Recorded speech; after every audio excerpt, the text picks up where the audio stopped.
If you're seeing this, God is calling you to share the gospel, but maybe the devil has you stuck in fear. Would you press the copy link button to help me get a movement of young people sharing the gospel?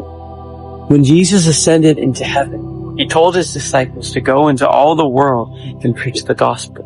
To help people do that, I've been working hard on an app.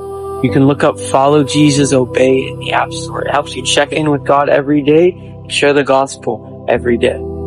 But Jesus said, "Come to me, all you who are weary, and I will give you rest."